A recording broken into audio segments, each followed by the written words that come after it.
Pre-Calc Lesson 8. So statements of similarity.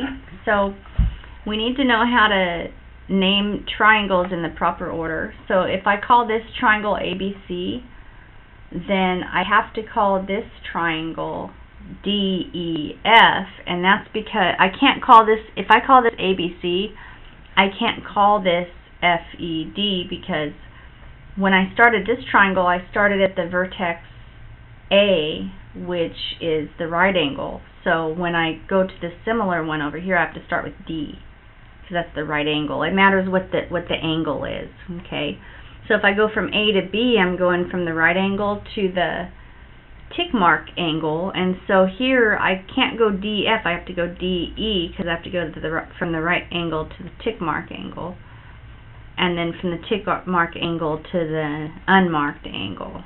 So if I go ABC, I have to go DEF. I think most of you guys know that from your geometry, but don't do it wrong, because look at the author of your book. They get bent out of shape if you go the wrong way, right? Because we make such a big deal about this, because if you name them properly, then you can kind of list off the sides that correspond. Like, here, let's just look down here. See, this is listed properly in the proper order according to the picture. You know, they paid attention to the order that they were putting these letters in. Now I can say, oh, AB is corresponding, the side AB, this is the short leg of the right triangle, side AB is corresponding with side DE. See how you can kind of do that? They showed it with these little marks here. And then I can say side BC, which is the hypotenuse, corresponds with side EF. Okay, so it kind of gives me which things are corresponding. And then AC is the long leg, and that corresponds with the long leg on the other triangle. So then you can write these similarity statements. You can say AB is to DE. See how they're just kind of taking the first two letters and putting, they're saying AB is to DE as BC. See how BC go? BC is to EF, and AC is to DF. So these ratios would be the same, because these are similar triangles. So they give you one in the book to do, but I'm going to go ahead and you can read this on your own if you don't understand the way I explain it. But I'm going to do number 9 out of your homework for you. So number 9 in your homework says, it just gives you a picture just like the one in your book, and it says this is triangle XYZ, and this is the altitude, so it has it marked with the 90-degree angles. And then we're supposed to show that side XY is to XM. So where's XY? XY is right there. That is to XM. XM is the only thing we can see. XY could be viewed as a hypotenuse, or it could be viewed as the hypotenuse to this small triangle on the left, but it can also be viewed as the short leg of the big outside triangle XYZ. I think we need to look at XY as being the short leg of this outside triangle, because XM can only be a short leg. It can't be any part, because you know there's 3 triangles here, right? There's the outside triangle, there's the left-hand triangle, and there's this right-hand triangle. This right-hand medium-sized triangle, we're not going to be using it, because the parts that we're given over here, this over here just has to be, this is going to be short legs, if that makes any sense. See, XY is a short leg of the big triangle, and XM is a short leg of the small triangle. So what do we have? We have the big I'm going to put big right here. We have big triangle stuff on top, and we have small triangle stuff on bottom, right?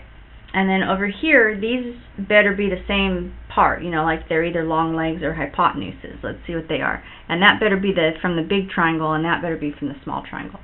Let's see, the big triangle XY. Sorry, I said XY, YZ. YZ looks like the long leg of the big outside triangle, triangle XYZ. So that looks like a long leg. Is MY a long leg? Yes, MY is a long leg of the small triangle, this small triangle over here on the left. Okay, so these are long legs. And then we have the big triangle on top and small. Why am I making a big deal about this? I don't know. Maybe I'm making it harder than it has to be. But I'm going to write a triangle congruency. I know I need to use the big triangle and the small triangle. So the big triangle, we already called it XYZ. Small triangle, we'll call it, so if I call the big triangle XYZ, I went across the short leg to the right angle, and then I went across the long leg, X to Y to Z.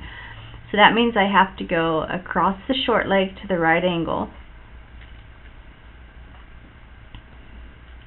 and then I have to go up the long leg, X, M, Y. Okay, and then so all we have to do after that is you can list, remember in your book how they said like this one and this one goes together. And then the Y and the Z, these two go together, and these two. And now I could do another, I could do the X and the Z and the X and the Y, but that's not what they're asking. They just want this part. So I'm going to go YZ and MY. And so basically this right here, that's kind of my answer. You don't have to draw these funny markings on the top. Okay, so I got 3 minutes to teach the rest of it. So I like to go on my time limit for YouTube. So the rest of the lesson, so that was all about that triangle. Then you might remember from geometry that when you have parallel lines, it cuts these proportional segments. So sometimes that happens, I remember it being called the side splitter theorem in one of the geometry books I've taught out of. So basically all these sides are proportional. So it's super easy. We're going to do, I'm going to do one out of your book, or I mean out of your homework. This is, oh, you don't care about this one because it's an even numbered one, but this happens to be number 10. So this isn't part of your homework. Well, it sort of is, but you don't do the evens, you do the odds. Anyway, so I'm supposed to find X, and I know that when I have parallel lines and like some transversals, that I have these proportional segments. So I just went ahead and made proportions. I just said 3x minus 1 is to x plus 11, as 12 is to 21. You could have also gone 3x minus 1 is to 12, as x plus 11 is to 21, and got the same, still come up with the same answer. So then I did cross products. 21 times 3x minus 1 is equal to 12 times x plus 11, and I just did some little algebra stuff on it, worked it all out. Okay, I got x is 3. So basically the concept, I think you know how to do all this stuff. The concept is that you can make proportions out of these sides. Okay, they're proportional because it's two transversals being cut by parallel lines.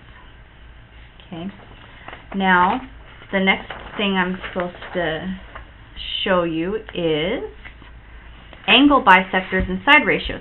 So again, this is all kind of about ratios.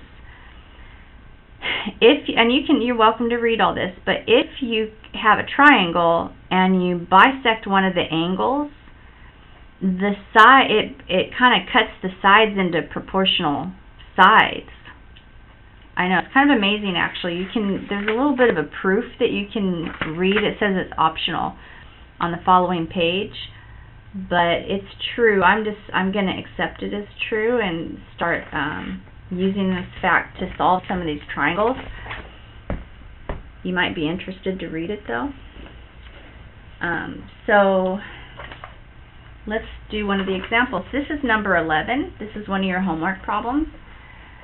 And I think that's all we're going to have time for, but I'm going to do this problem real quick.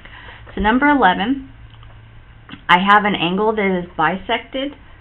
So that means that the sides are going to be proportional. So I could have gone 8 is to 12 as x is to 8, or I can go 8 is to x as 12 is to 8. Either way, when you do your cross products, it works out. So I got 64 equals 12x, and so that ends up being 64 divided by 12, and that's 16/3, and that is your answer. And that's it for lesson 8.